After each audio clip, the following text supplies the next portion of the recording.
Hare Krishna.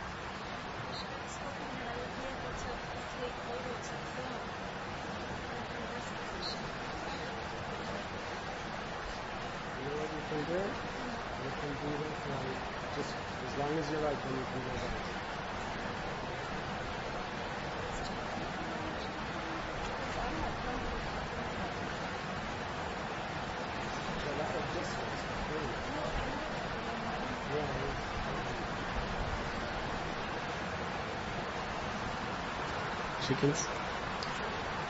He's happy.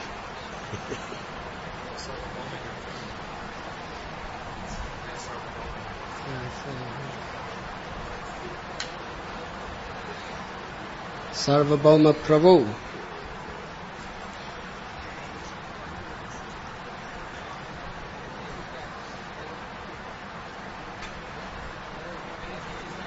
Jayadvaita Maharaj requests a grihasta between him and Mataji. So it will be a very devoted service.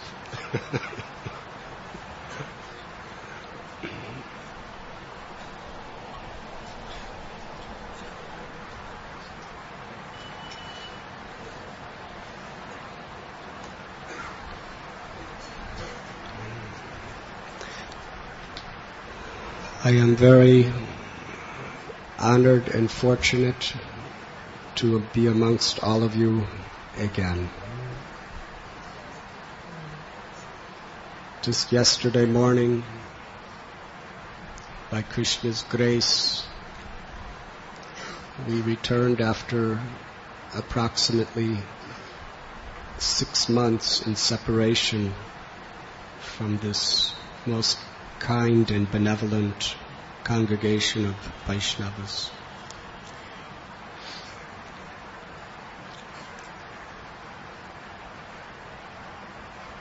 Jayadvaita Swami Maharaj, His Holiness, has come. It is truly a fortune of our temple that he considers this one of his homes in this world.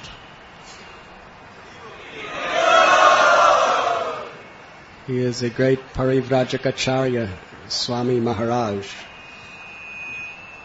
who travels throughout the entire world, on practically all continents, inspiring people in pure, unconditional, uncompromised devotional service. Wherever you find a major Ratha Yatra, if you want to see Jayadvaita Maharaj, just go to the question and answer booth. He has actually become a legend in this sense. New York Ratha Yatra, San Francisco Ratha Yatra, Los Angeles, wherever Ratha Yatras I go, he'll sit from morning till night, non-stop, sometimes 6, 7, 8 hours, with large crowds around him of conditioned souls, some challenging, some seriously criticizing, some inquiring submissively, some just neutrally sitting around and watching. In a city like New York, there's every kind of person. There's people who come with their girlfriends to show how they could philosophically mug the Swami in the streets of New York. I have seen. And Maharaj defeats and satisfies literally everyone's hearts. last year in Rath Yatra in New York, I witnessed some fundamental, extremist, born-again Christians coming and attacking that he and our movement is going to hell if we don't accept Jesus as the way, the light, and the truth, and there's no other way to the Father except through him. And this person just went on and on and on. And Jayadvaita Maharaj, so expert. He just very calmly explained to everybody what was good about what this person was saying, and then expertly defeated the illusions in such a way that everyone in the audience, actually this person brought a good crowd too. These people in New York like competitive sports. And the person was satisfied being defeated. And everyone else was joyful. There was no question in anybody's mind that Krishna consciousness answers all questions. Jayadvaita Maharaj is he's the acharya of questions and answers. And that because he has such a transparently clear intelligence and such divine realizations, and it is all born of his complete faith and surrender at the lotus feet of his Guru Maharaj, A.C. Bhaktivedanta Swami Prabhupada. Let us once again welcome him to Sri Radha Gopinath.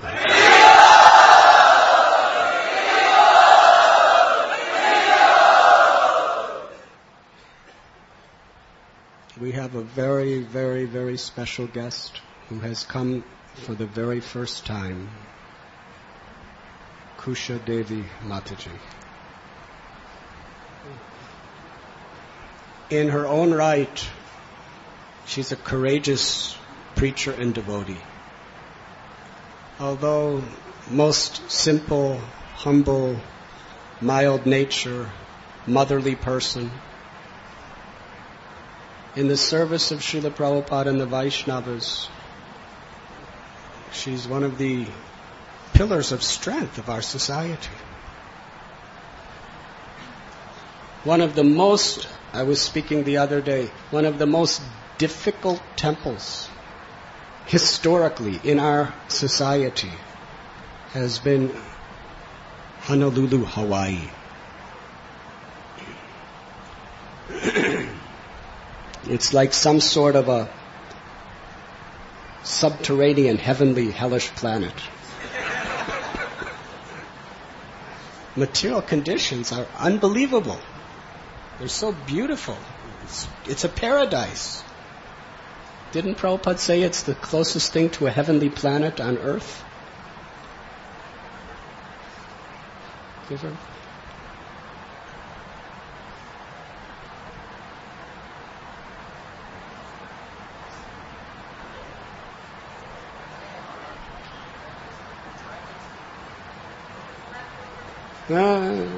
It's left over from a previous age.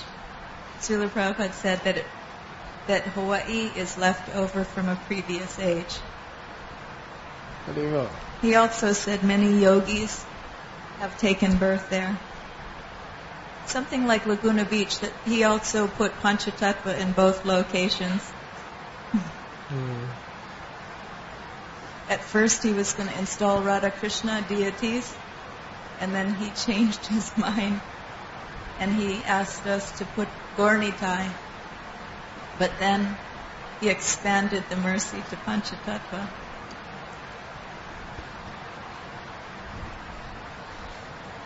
So when there was no one else who wanted to take charge of the temple, she was asked and she agreed. She is now the temple president of Honolulu, Hawaii.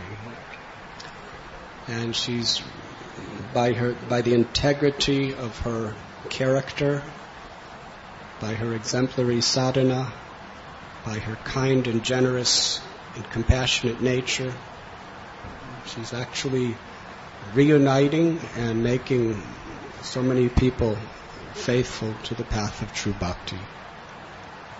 And her good husband are the ministers of GBC ministers for the Grihastha Ashram for the International Society for Krishna Consciousness. Her husband is Shrutikirti Prabhu, who you have read about in the histories of Prabhupada. He was the longest standing personal servant of Srila Prabhupada.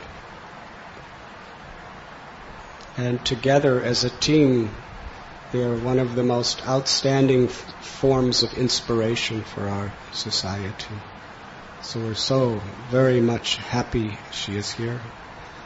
For several years I have asked her to come, and alas, she has come. Let us welcome very enthusiastically Kusha Mataji to Sri Radha Gopinath.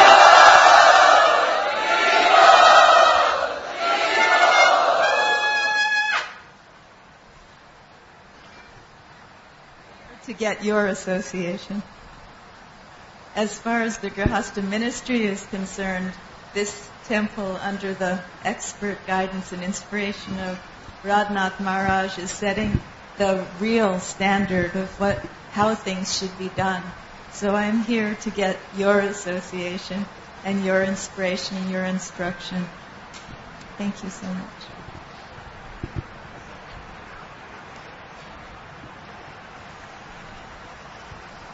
One of the dearmost disciples of His Holiness Srila Tamal Krishna Goswami Maharaj, Sarvabhauma Prabhu. Sarvabhauma Prabhu came to Krishna consciousness I believe in 1979.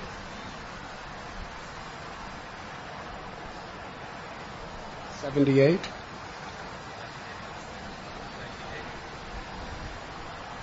1980. And he's been very faithfully serving His Holiness Tamal Krishna Goswami Maharaj for all those years. In fact, when Srila Goswami Maharaj was living in Cambridge for the last several years, Sarvabhauma Prabhu was personally taking care of all of his needs. He and his good wife arranged the house and arranged all facilities for him. Tamal Krishna Goswami had complete faith and trust in the sincerity of his surrender and his devotion. Although he's very, very humble, very sweet-natured, he's really an empowered soul, very capable, and an example in our society of a person who, through all circumstances and situation, is completely sold out to the service of Guru and Gauranga. Today I feel that our most beloved Tamal Krishna Goswami Maharaj has appeared within our temple through the divine association of his beloved and trusted disciple. So, on behalf of Srila Tamal Krishna Goswami, Sarvabhauma Prabhu is here. Let us offer our very, very enthusiastic and sincere welcome to him today.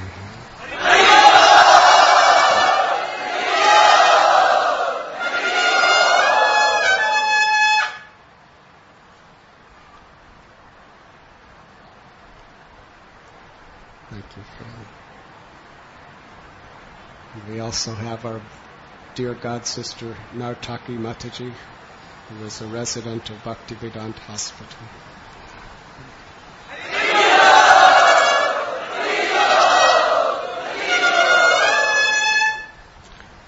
We could introduce her every week, but she will not be happy if I do that.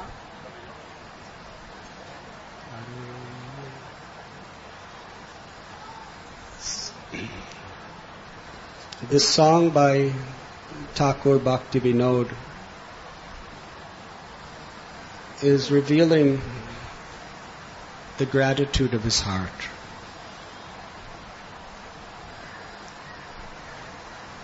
Although declaring himself to be wicked and fallen, he's feeling great joy.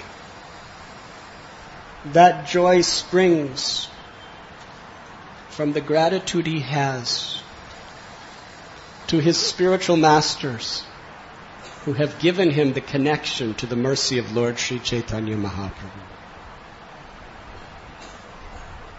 To have that connection is the greatest fortune. To remember that in all situations is our greatest strength. Today on the altar, I was seeing these very beautifully made diorams of Shri Krishna Balaramji. Srila Prabhupada told us that we should pray to Lord Balaramji for spiritual strength.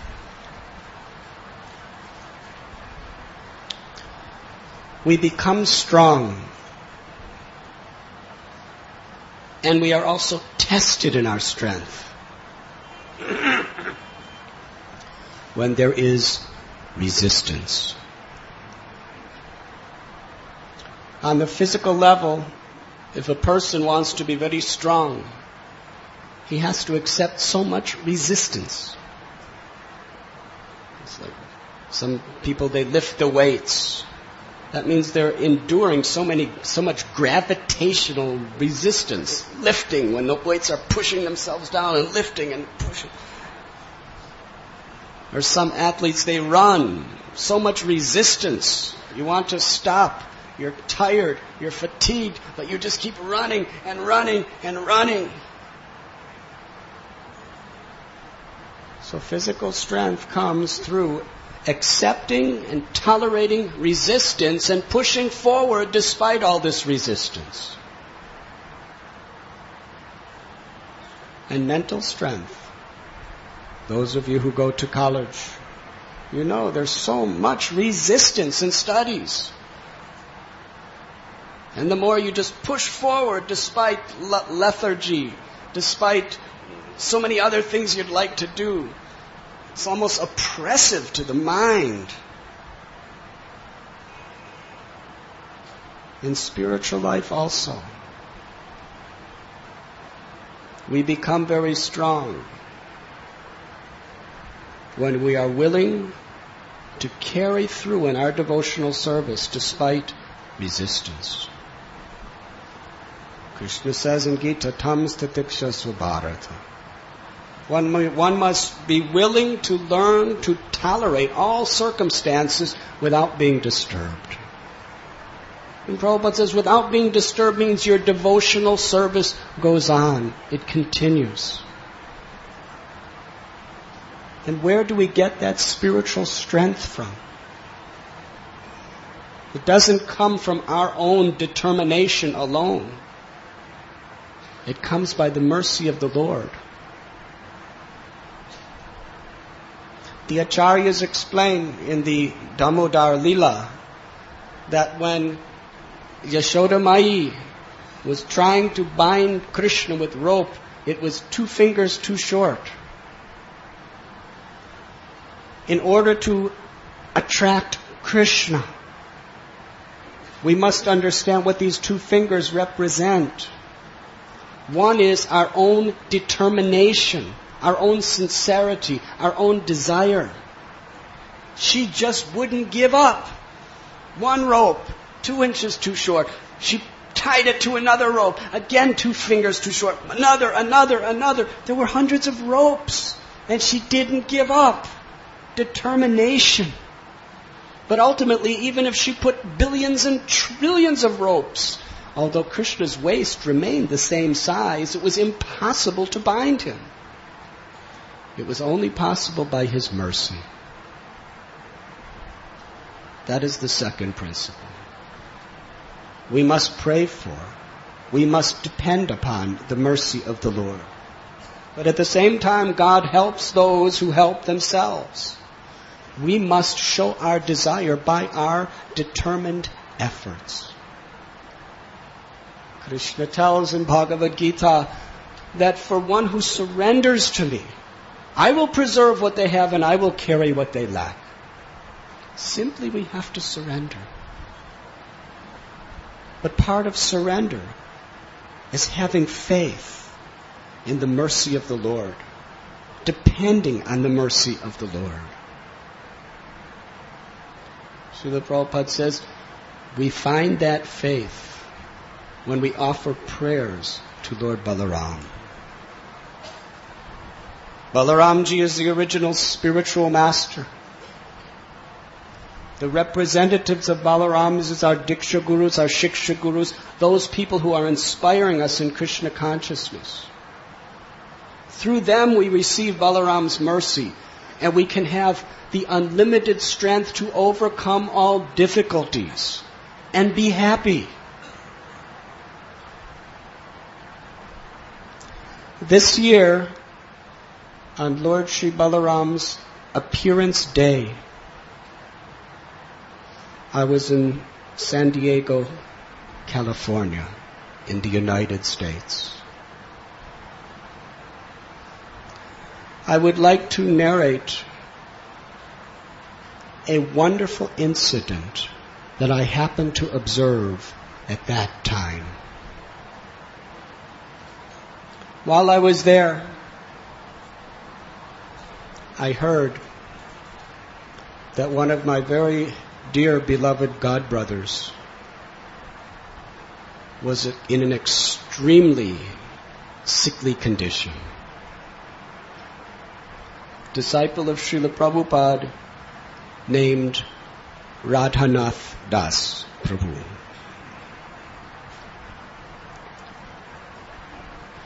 For those of you who have been associated with our society in India for many years, perhaps you know him, because he lived in India for many years.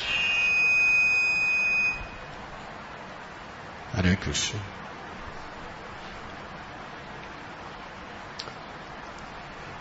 When he came to Krishna consciousness, he was a young man. Good health. He was on the Radha Damodar traveling Sankirtan party, risking his life, enthusiastically distributing books and preaching. Then, by the inconceivable arrangement of providence, he contracted a very painful, incurable disease.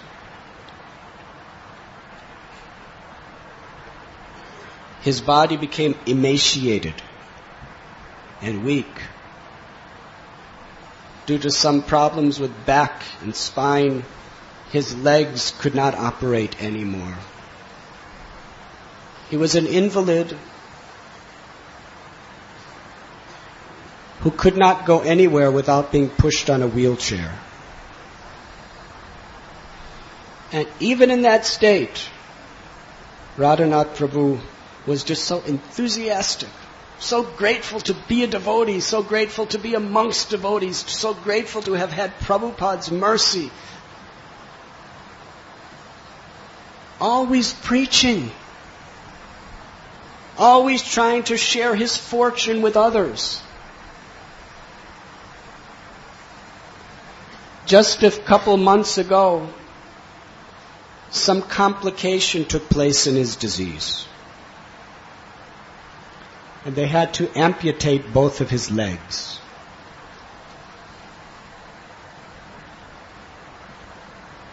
Painful operation. They cut off both legs. He was laying in the hospital.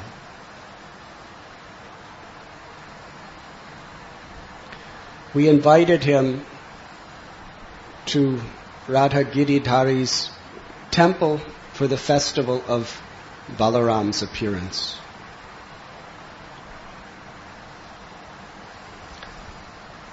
he came.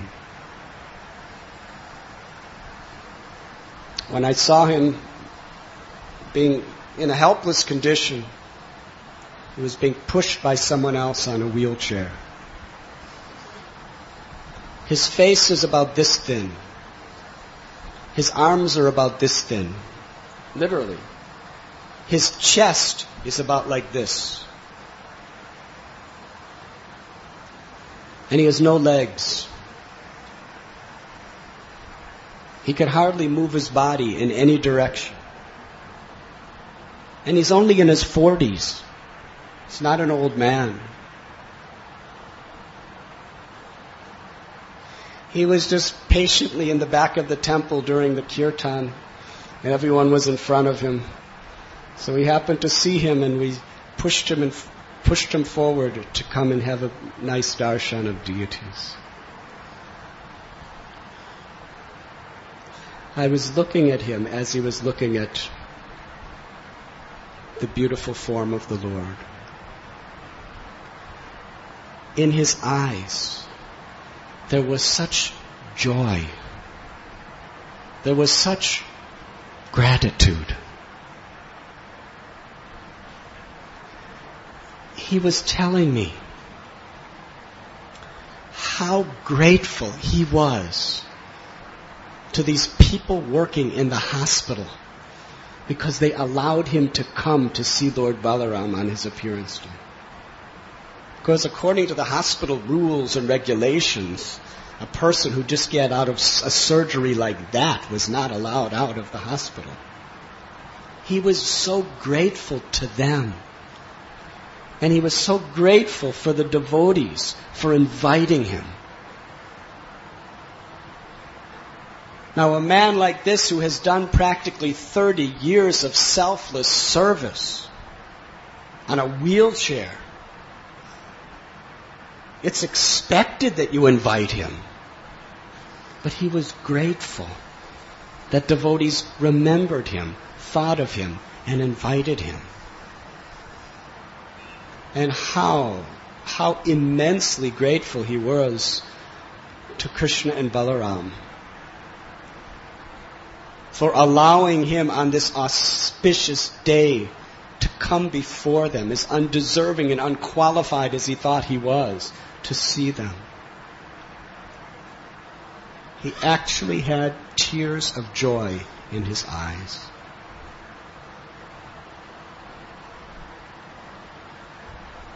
The next day I went to hospital to visit him. He was sitting with his japa beads, just chanting japa. And so many people were coming. And he was preaching to them. Although he could hardly talk because his voice was so weak and choked up. He was preaching to them about what a wonderful life it was in Krishna consciousness.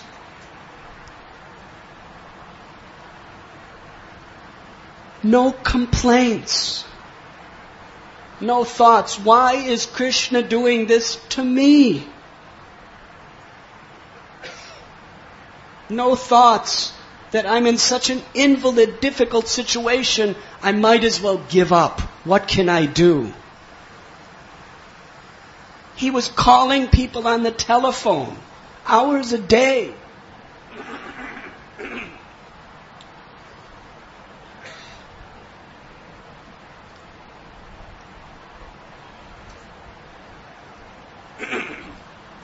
Excuse me. He was calling them. Devotees having difficulties in their spiritual lives, encouraging them, giving them strength, giving them faith, preaching to them. Conditioned souls who he is sincerely trying to help bring to the path of bhakti. He's actually making devotees. Now, most people, if they see a person in that condition, they'll think, do I want to be a devotee if this is what their God is doing to him? But he's just preaching about the glories and the auspiciousness of a life in Krishna consciousness. the sweet nectar of the holy name, the great wealth of the association of devotees with such gratitude, with such realization. He's sharing this with people, and they're getting strength. They're becoming convinced.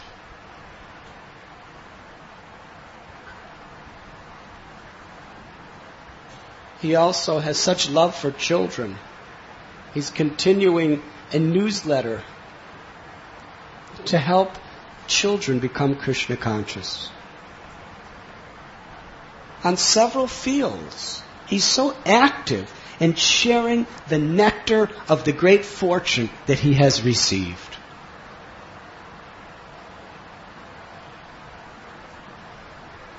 We can ask ourselves,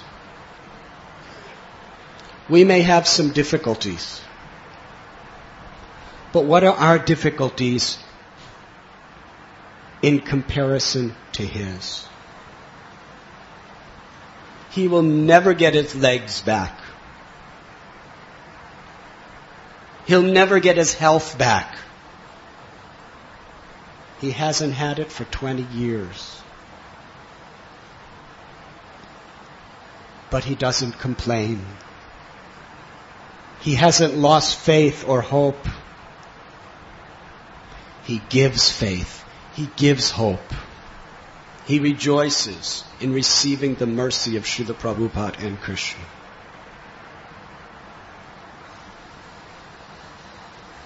I was thinking, that is good health.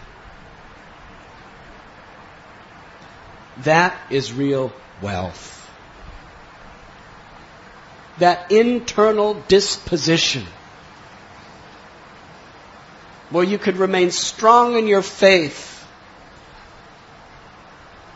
rather than feeling sorry for yourself. You're outreaching to do something wonderful for others, considering other people's problems your problem. Para dukkha dukhi. He's preaching to others.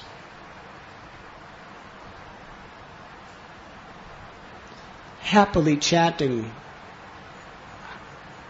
all of his rounds and more every day.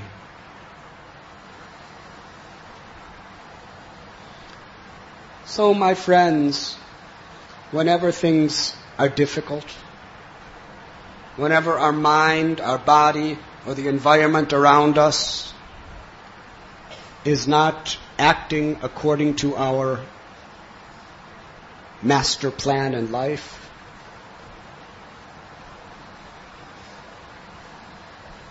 remember Radhanath Prabhu. How many hundreds or not thousands of times worse off is he than us? And how he's living with grateful faith in the service of his Guru Maharaj, of the Vaishnavas, and Krishna. Devotees in that temple in San Diego, when they saw him having the darshan of Krishna Balaram and Sri Radha Giridhari, many were thinking, I wish I had what he has. Devotees who were young, healthy, dancing. But they understood that what this emaciated person, diseased in a wheelchair with no legs at all, who could hardly move, he had a type of health. He had a type of strength that can only be received by the causeless mercy of Sri Guru and Gauranga. That is strength. By the power of faith, all obstacles can be overcome. That faith comes in the association of devotees, by serving, by honoring, by respecting, by not offending. That faith comes by following the 4 regulative principles of no illicit sex, no intoxication, no gambling, meat eating. That faith comes by sincerely adhering our hearts to our vow of chanting the holy names of Krishna. Sincerely, with enthusiasm. Hare Krishna, Krishna Krishna, Hare Hare, Hare Ram, Ram Ram, Hare Hare. When Prabhupada was in his last days in Vrindavan, he looked at us and smiled and said, "Do not think that this will not happen to you." Old age, disease, and death are inevitable for the material body. Opposition by the circumstantial environment around us is inevitable within this world.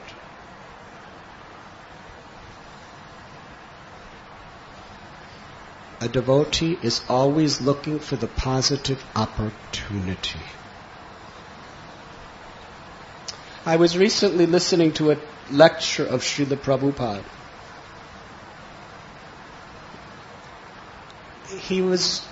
It was an arrival address. Srila Prabhupada said that on my way here, I was in an airplane, and the pilot called me into the cockpit to ask me questions. And Srila Prabhupada really seemed to like this pilot. He said he was a very intelligent man, very sincere. He asked me a question. "Swamiji, if God is good and everything comes from God, He's the origin of everything, that why is there evil? Why is there bad?"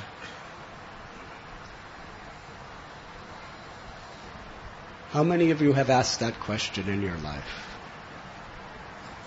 Srila Prabhupada said, this was a very good question, very intelligent question. He praised the pilot for asking such a question.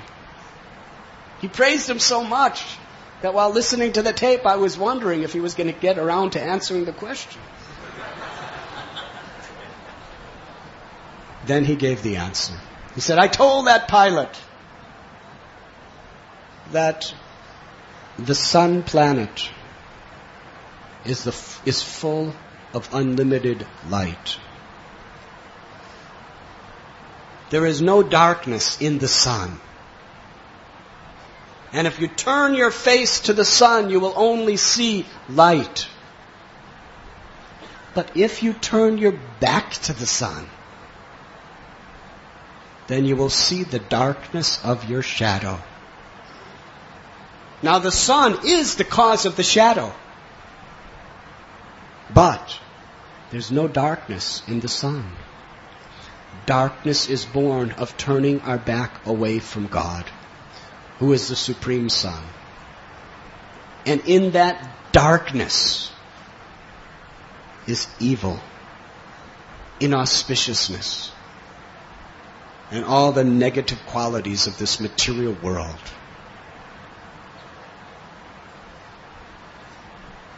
The scriptures tell us that the ultimate problem in this world is ignorance. Bhaktisiddhanta Saraswati Thakur said, there's only one problem in this world, lack of Krishna consciousness. That means ignorance. Ignorance is the cause of all darkness, of all miseries and sufferings.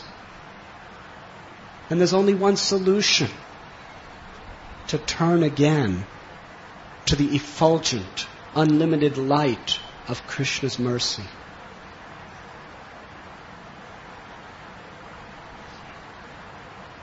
So a devotee, even while living in the darkness of this world, is always turning his face to the unlimited light of Krishna. Therefore, a devotee always has hope. A devotee sees positive opportunity in every situation.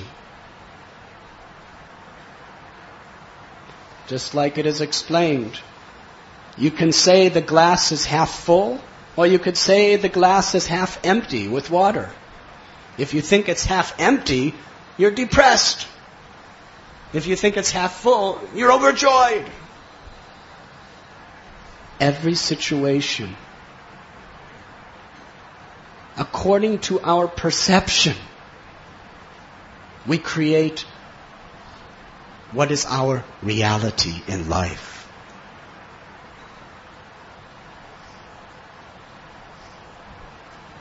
When we see every situation is an opportunity to surrender, an opportunity to go deeper in our devotion, our opportunity to take shelter of the name of the Lord and the Vaishnavas and the spiritual master and the deities. That's what life is for, to take shelter. Tatenu kampam susamikshamano bunjana evatma kritam vibhagam. Even in the most miserable, painful, inconceivable situations of life, if we look for the opportunity for Krishna, if we turn to Krishna, we will be enlightened.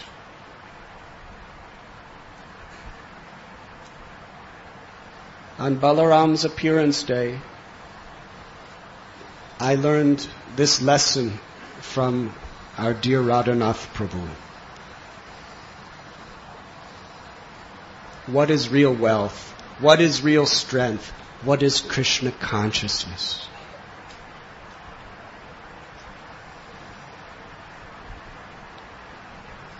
And whatever our situation is, remember Radhanath Prabhu, please.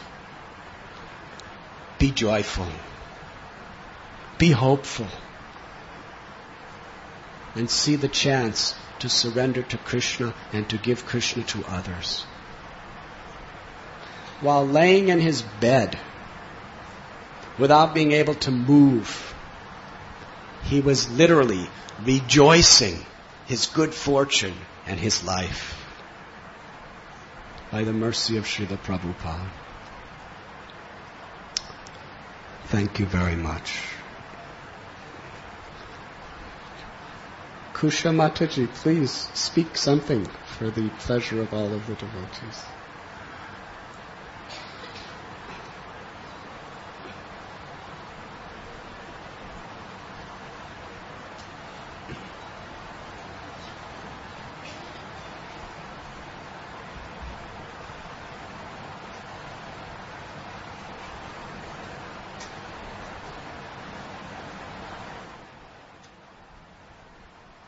Vansha Kalpa Tarubhyascha Kripa Sindhuvayevacha Patitanam Pavanebhyo Vaishnavebhyo Namo Namaha. I am really very, very happy to get all of your association. It's a great treasure and a blessing, and I will cherish this time that I've spent here always. I've been taking some footage so I can share it with the temple devotees. They asked me to keep a diary so they could share in the travels. And I'm just so encouraged to see such a wonderful caliber of devotion and such, like Srila Prabhupada said, happy, shiny faces here at this temple. So it's almost as if you're all demigods. I'm just looking at the caliber of the devotees here. It's so high quality. And just seeing Srila Prabhupada here, this Murti of Srila Prabhupada, he's smiling. He's smiling. He's so happy to see that finally high-quality devotees are coming. Srila Prabhupada said, somehow Krishna has sent me 10th class men. But by this process of chanting Hare Krishna, Krishna Krishna, Hare Hare, Hare Rama, Rama Rama, Hare Hare, Srila Prabhupada had such firm faith in this process that in spite of the fact that we were all 10th class men, drug addicts, the dregs of the planet, somehow or other, Srila Prabhupada, he was also very proud. He turned hippies into happies. But then there was a point he became a little disappointed with us because we fell back. Some of us would fall back because of our conditioning. And he asked us, he said, my Guru Maharaj, he has asked that I come and preach to the Westerners. And my desire is that you will preach to the Indians. And he explained to us, he said, they are just very advanced. To be taking birth in India is very advanced position. But so many are going in the opposite direction. They're looking after technology and Western civilization, and they're rushing after following the example of the West. So my desire is for you to give this Krishna consciousness to the Indians. And he gave many examples. He said, it's really interesting. He said, just like the blind man and the lame man, together they can do something. India has the vision, and America at that time had the wealth. So he was saying that we are just like we're having the legs and we're having some strength, but India has the vision. But now in 2002 I'm beginning to see there may be, India is not only having vision, it's having legs. It's having all facility.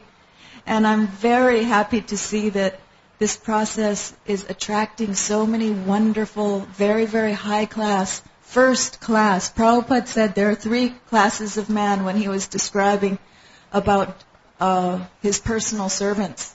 He said there's a first class man. You don't even have to tell them what to do. They just do it nicely. Then there's a second class man. You tell them what to do and they do it.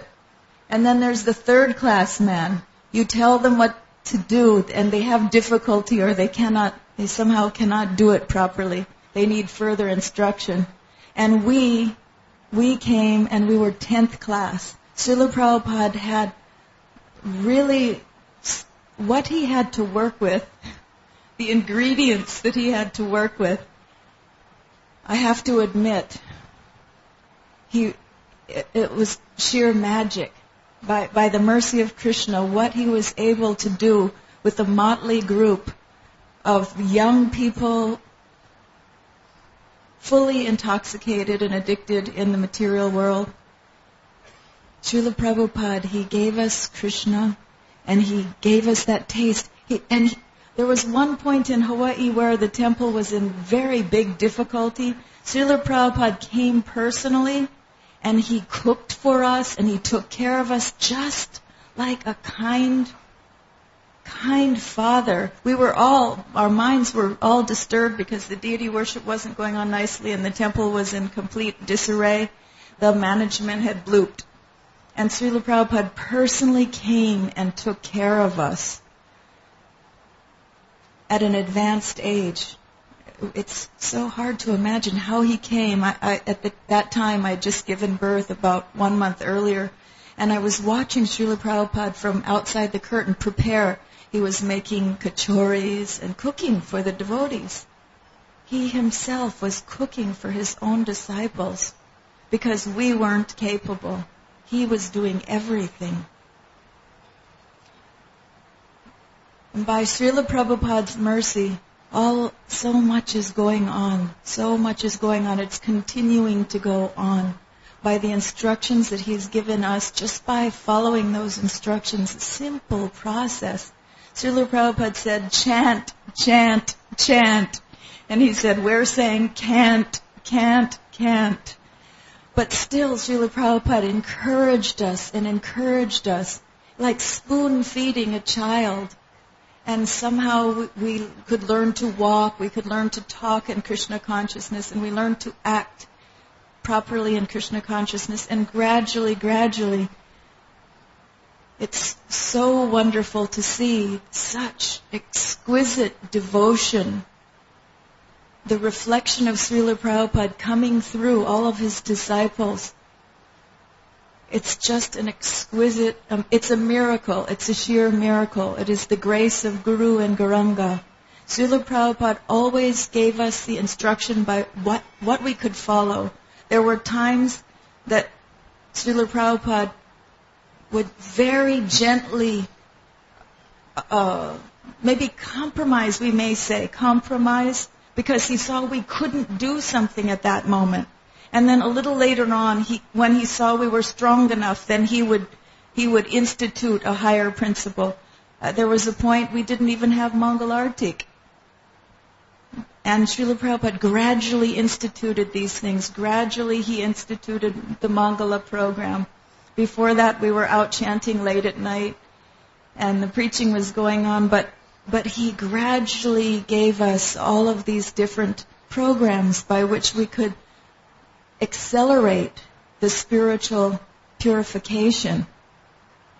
But he did it in such a way so that we wouldn't become overwhelmed. He was very merciful, very, very expert. And once he even said he cheated us. And we were all very happy to be cheated in that way. Just like there's the warning, don't go to the bank of the Jamuna and see the threefold bending form of Shyama Sundar. Because if you go there, then your material life will be finished. Srila Prabhupada was very kind to us. He always utilized the principle of attraction. In the beginning, he was feeding us constantly. He was feeding the most opulent prasadam as young people.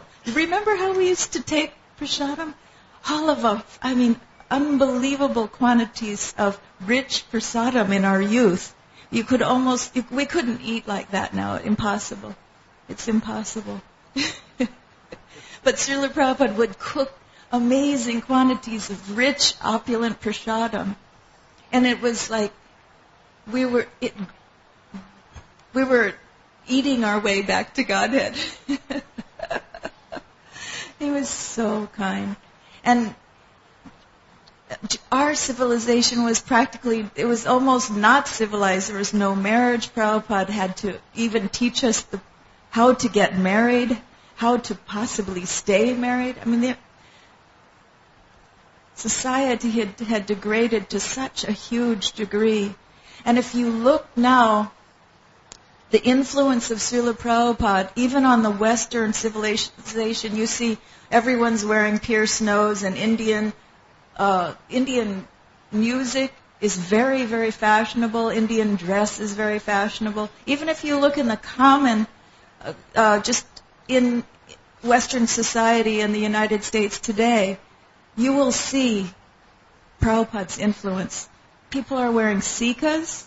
They're in fashion. There's sort of a shaved-headed look thing that goes on and a little patch of hair. They're not really understanding that maybe this is Srila Prabhupada's influence, but we devotees are seeing the earmarks of Krishna consciousness. Prabhupada has woven into our society this Krishna consciousness. Now, even in this horrible rap music, you're even hearing classical Indian music entwined within it. It's amazing. Srila Prabhupada's influence is just, one might say, insidiously intertwining itself through all of society. And vegetarianism is extremely popular. And this is all due to Srila Prabhupada's mercy. This 10,000 year, this golden age. We're riding the crest of a wave of Srila Prabhupada's mercy that's just crashing over the planet. And I'm very grateful to have been able to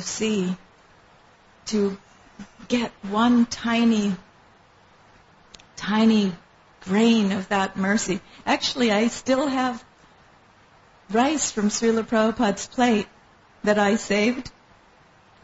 I still have some prasadam from Srila Prabhupada's plates. We saved everything. I have stickers from his dhoti. Because I used to do his laundry, so I felt these stickers were very fortunate. I have those stickers. I know it sounds trivial, but for me I have a piece of clay that Srila Prabhupada stepped on. For the devotees, any moment, just a moment's association with the pure devotee is life-changing. And it doesn't only change that person's life, it changes everybody's life that comes in contact with that person. Why is it that the evidence of Vedic civilization, you're seeing it everywhere?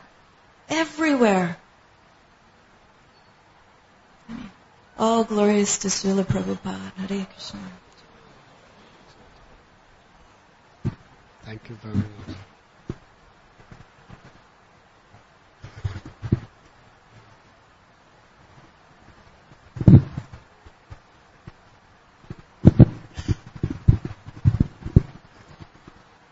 Om Jnana-timirandasya Gyananjana Shalakaya Chakshun Militam Jena Tasmai Sri Gurave Namaha. My beloved godbrother, His Holiness Radhanath Maharaj, is the Acharya at embarrassing me.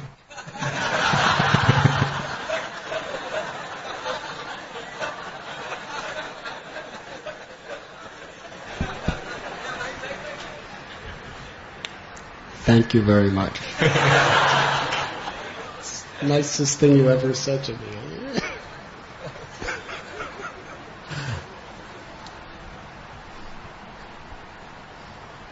I guess you want me to answer some questions. Are there some questions?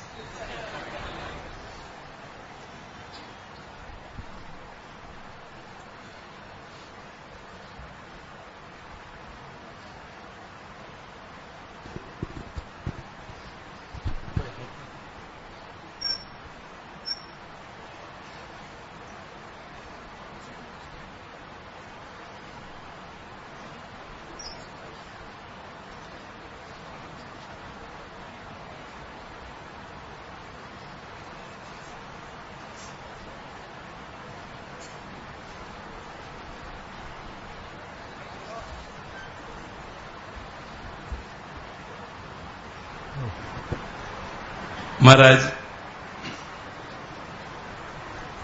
Mahaprabhuji.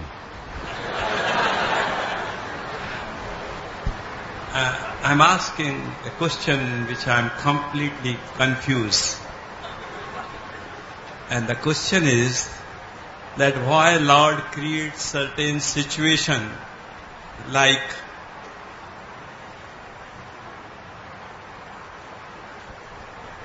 Kadam Muni and Diti was put in such an embarrassing situation at the evening time, and to fulfill the desire of Lord, when Jay and Vijay was doing their duty in the background planet, and 4 Kumars were forced, means cursed them, because Lord wanted to enjoy the pastime with devotees, fighting with them and creating all the situation of Ramayana and Mahabharata, by which we think Ravan has kidnapped Sita, but actually poor Ravan was he was the Jay or Vijay, and he was just fulfilling the desire of Lord. So how to understand all this complicated question?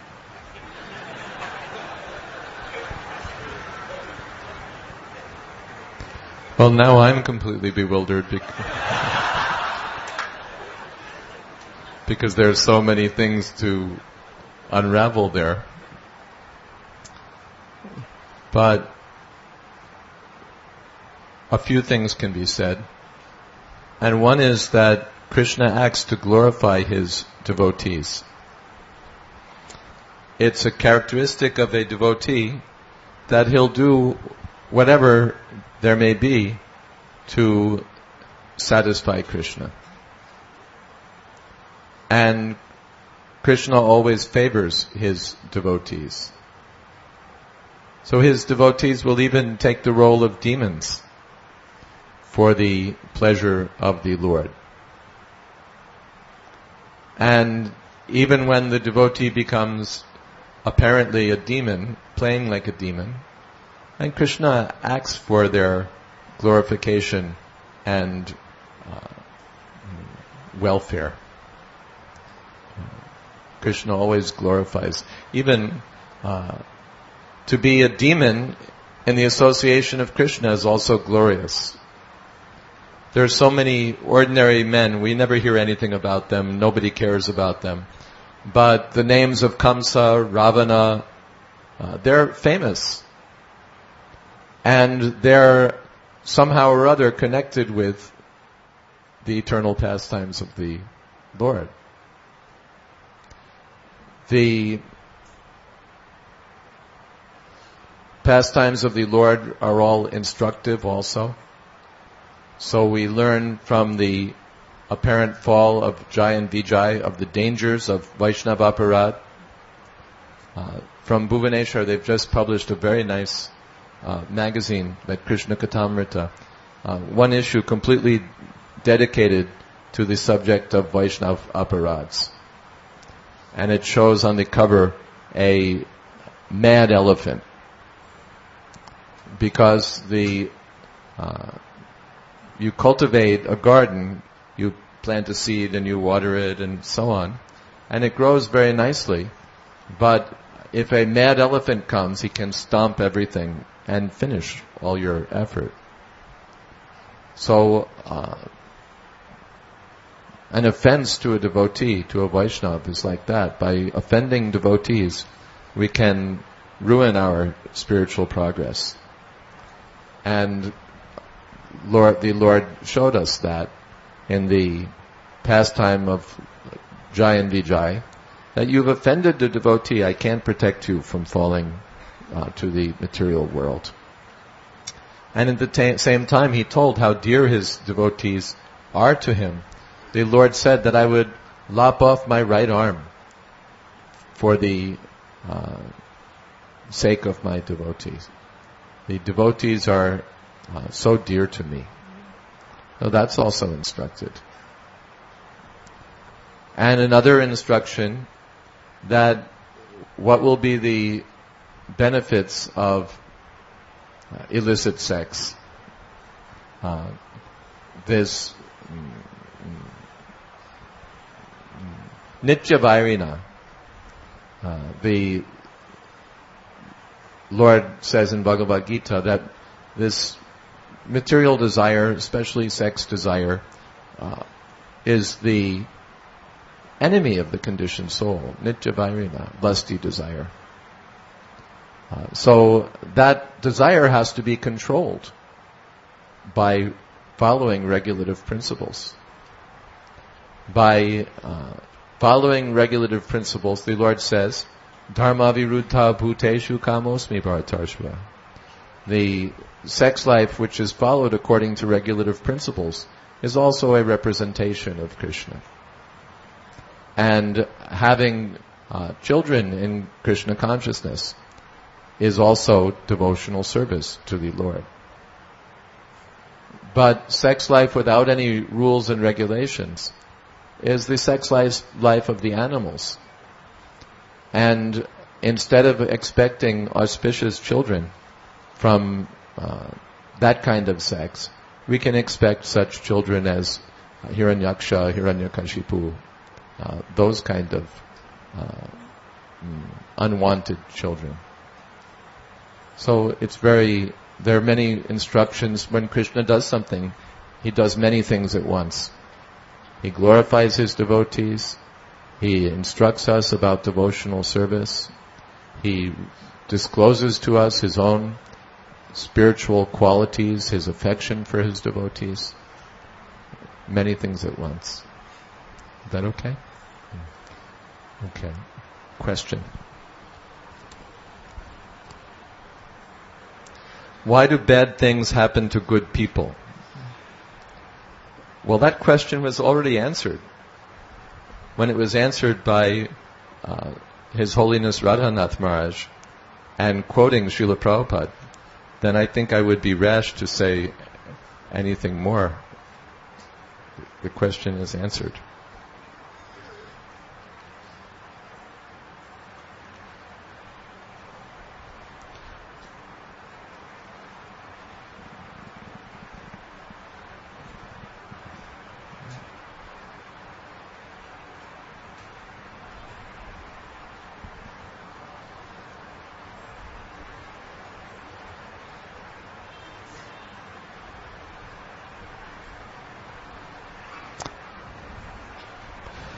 God helps those who help themselves.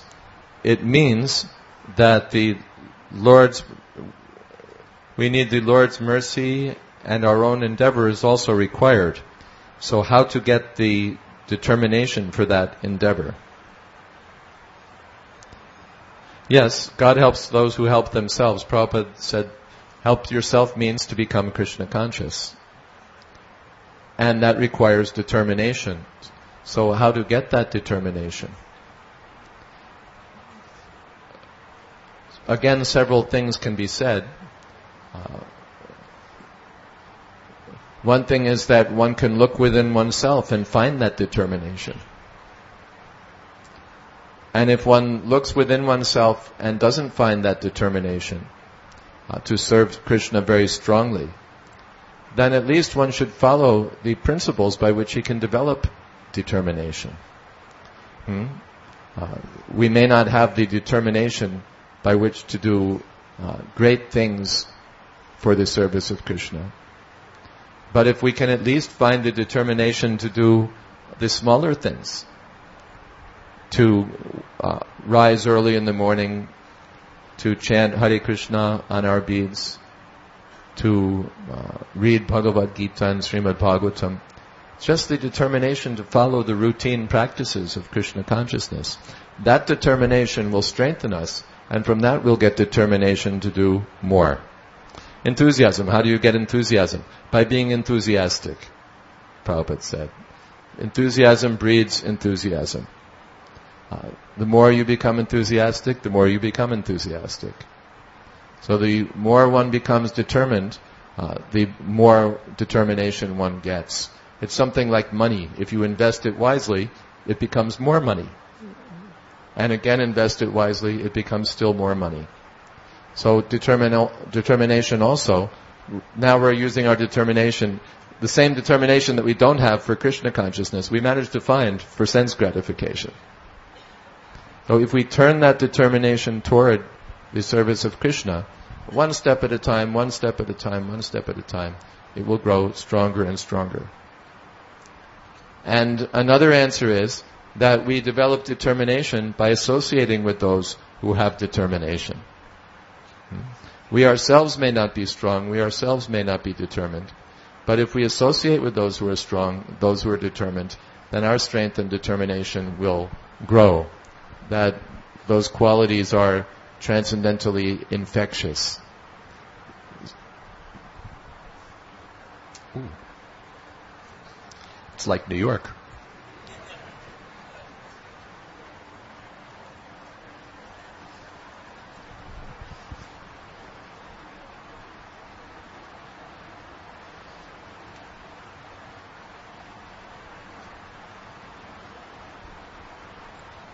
His Holiness Radhanath Maharaj talked about continuing Krishna consciousness even against difficulties.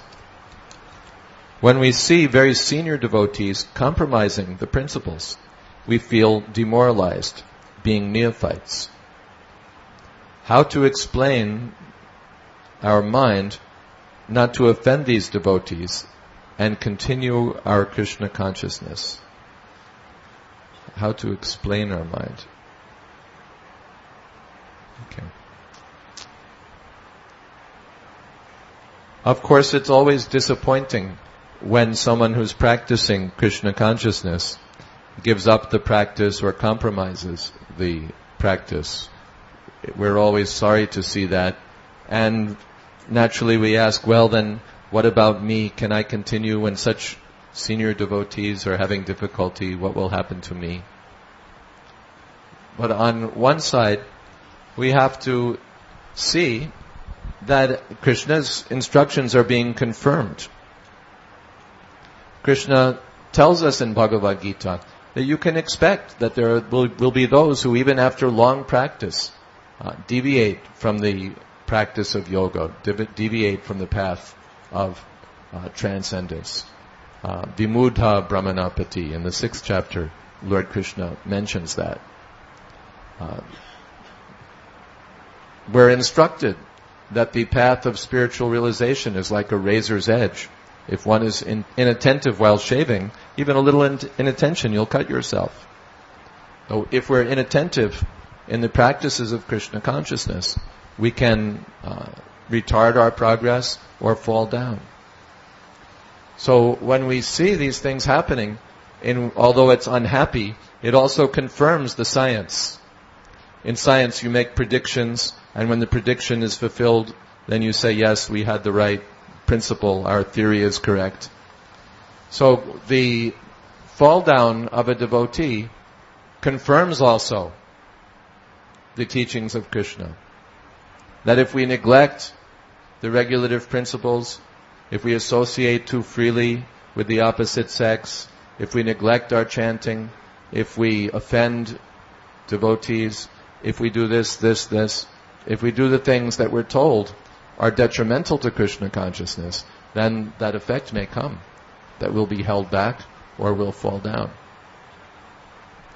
And then again we're told by Krishna, Nahi kalyana krit kaschit durgatim tatagachati, that even if one does fall down, still he's come out ahead.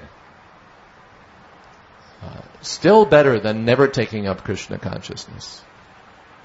If a person gives up his prescribed duties in the material world and due to immaturity falls down from the spiritual practice, still he is ahead. Even if in this life, of course in this life he may come back. But even in this life he doesn't come back, in the next life he'll come back. That's described in Bhagavad Gita. Srimatam Sruchinam Srimatam Gehe Yoga Prashta Vijayate. The yogi or the devotee who falls down in his next life takes birth in a wealthy family or a Brahminical family or in a family of transcendentalists, devotees. And Parvadehikam, because of his previous practice of devotional service, again, he automatically becomes attracted to the principles of Krishna consciousness. And he goes forward until he reaches the goal. That happened in the life of Bharat Maharaj, such a great king, and he gave up his opulent kingdom, his beautiful wife, everything. He just tossed it.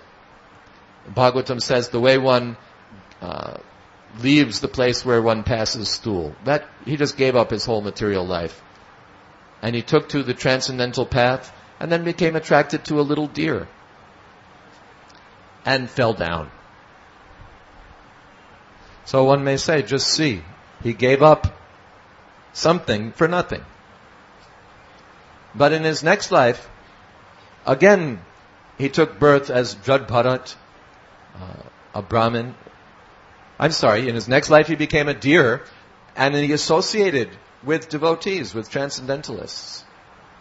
And in their association he made advancement, even though he was in the body of a deer. He remembered, I was a deer and I did this. And then in his next life, he took birth as Jadbharat and attained perfection of Krishna consciousness. So even if it takes more than one lifetime, what is the loss there? Better than going on, if we go on for millions and millions of lifetimes, successfully wasting our lives in forgetfulness of Krishna, what is the gain? And if we make some attempt at advancement in Krishna consciousness, even if we are interrupted, still it's not a loss, still it's forward progress. So we have to see it in that way from teachings of Bhagavad Gita.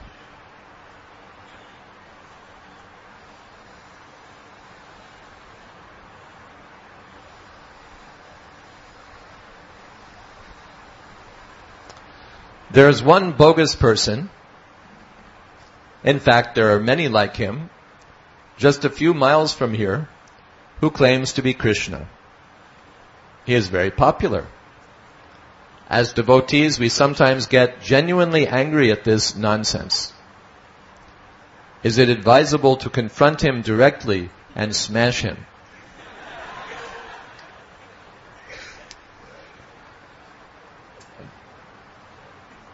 Well, it would be very pleasing, of course.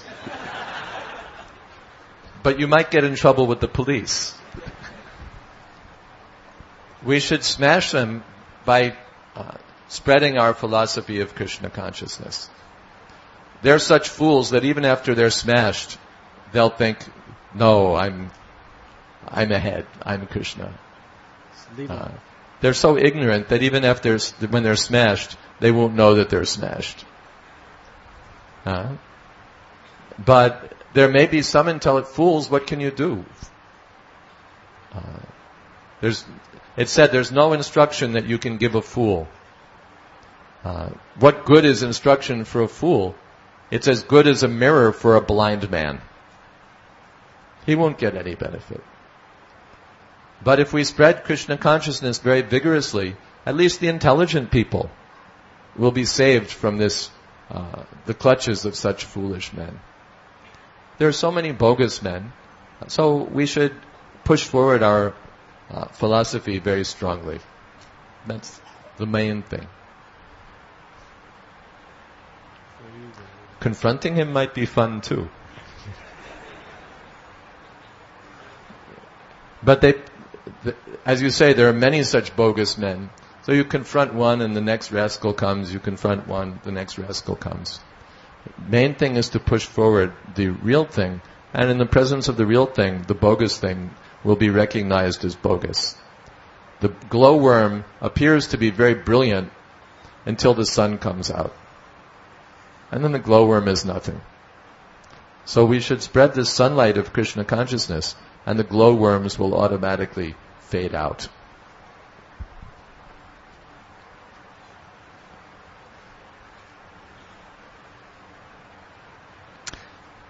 What are the factors that lead one to becoming an empowered preacher of Krishna consciousness, and how to cultivate them?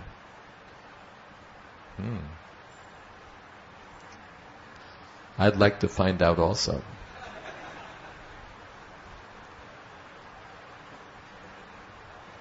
One time, there's a devotee in New York whose name is Petit Udharan. He's our godbrother.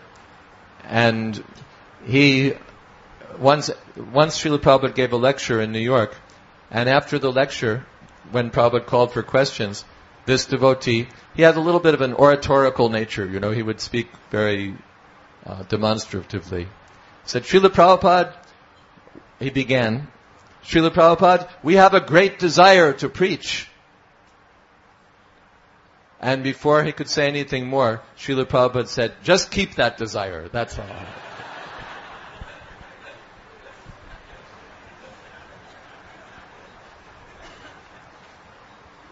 So it's very instructive actually that one becomes an empowered preacher by having a great desire to be an empowered preacher. That Advaita Acharya was calling Lord Chaitanya. By his intense desire, Lord Chaitanya appeared. Srila Prabhupada said about his spiritual master, Tarichcha Ballavan. His desire is very powerful. And by that desire, Krishna consciousness will spread all over the Western countries. The desire of a devotee is a very powerful thing.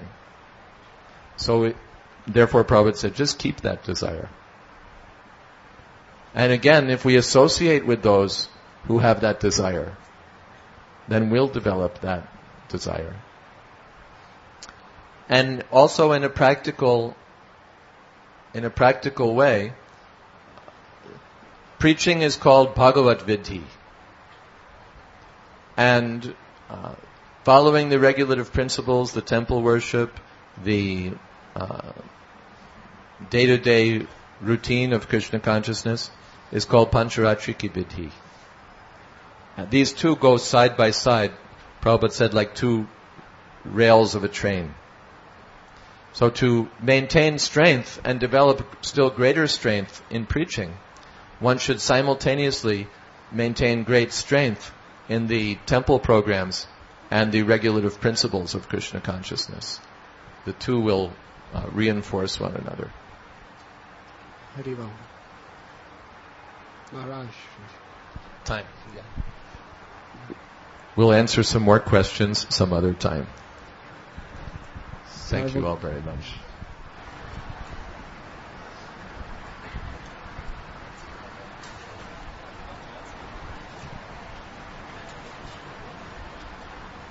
Hare Krishna. Namo Vishnu Padaya Krishna Prasthaya Bhutale Srimate Tamo Krishna Goswami Niti Namane. Nama Om Vishnu Padaya Krishna Prasthaya Bhutale Srimate Radhanath Swami Niti Namane. Nama Om Vishnu Padaya Krishna Prasthaya Bhutale Srimate Bhakti Vedanta Swami Niti Namane. Namaste Saraswati Deve Gauravani Pacharine Nirvishesha Shunyavadi Paschatya Deshatarane.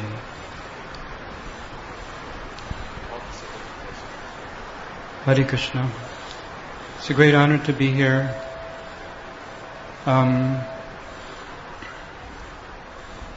Recently His Holiness Radhanath Swami visited the temples in America, and included visiting the Dallas and Houston temples, which was a great honor because not all of the devotees there had too much of his association before that time, and not all of them had gotten the opportunity to come here and be in this wonderful temple. So, also His Holiness Radhanath Swami visited His Holiness Tamal Krishna Maharaj in England, and it was so much appreciated by Tamal Krishna Maharaj when Radhanath Swami came. Tamal Krishna Maharaj was going through kind of an austerity, going back into the university.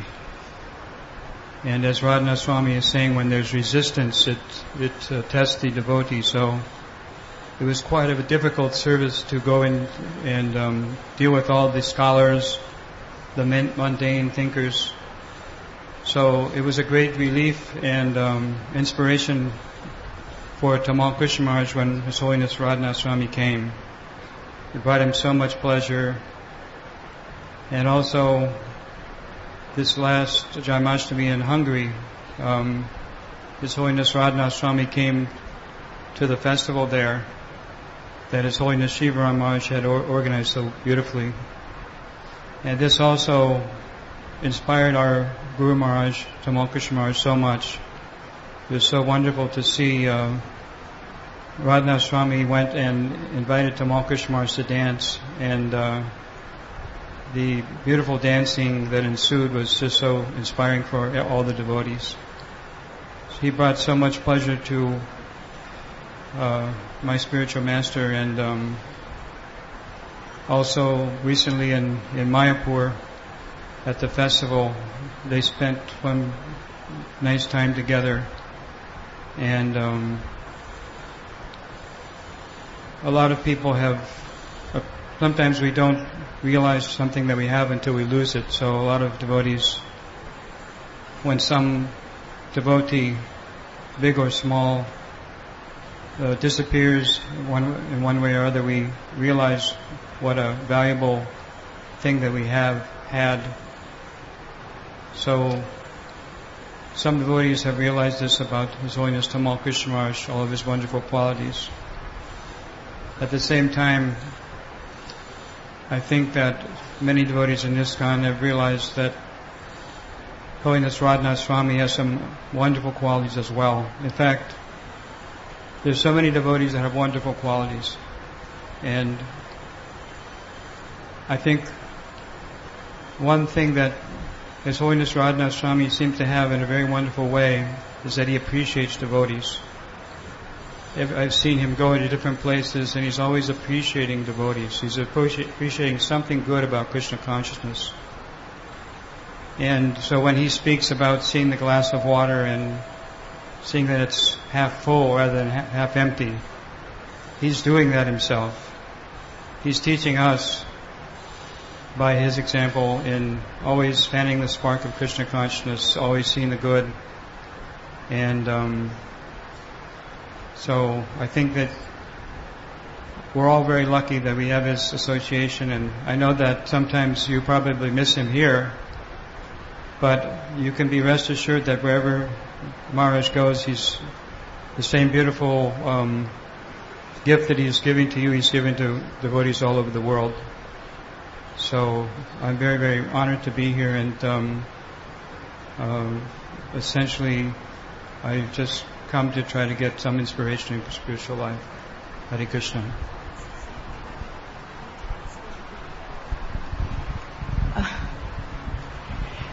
I'm feeling real greedy at this moment. In Hawaii, New Navadvip, Honolulu, Yatra, we are about ready to go into a 2-month Festival of India marathon, where we will have the question and answer booth up every week for 2-day festivals all over the islands. We're having the Festival of India, Madhua and the entire group, they're shipping their truck over with all the Festival of India displays. We've got the 2 biggest Indian organizations that are helping us. And I beg the mercy of all the Vaishnavas here, and particularly we have the Acharya of questions and answers, and we have Radhanath Maharaj, Jaya Dvaita Maharaj, we have I'm just begging to perhaps if we could get your association at some time during our festival marathon. It's 2 months, where we have the University of Hawaii for 2 days. We have the park right across from the Art Academy for 2 days, Thomas Square. Then we have Haleiwa Beach Park right during the International Surf Championships for 3 days. And then we have Ala Moana Beach Park, which is right across from the biggest mall, right during the heaviest shopping season for Christmas, for 2 days. And then we have 2 days during the most intense vacation period. It's the 28th and 29th of December. Right between Christmas and New Year's is vacation season. Everybody comes to Hawaii. And we have Kapiolani Bandstand, which is right in the Waikiki. So it's a big, it's going to be a huge venue there for us in Hawaii. And then in January we have Kailua Beach Park and Chaminade College. We have some other events in January. Anyway, I'm begging to get the Association of the Senior Vaishnavas through this marathon festival in any way, shape, or form for a day, 2, a moment, it's any amount of time. We would be most grateful. Viva. Should we all take yatra to Hawaii?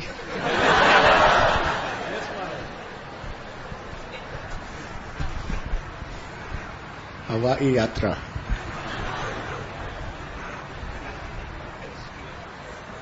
Will they all fit on a boat?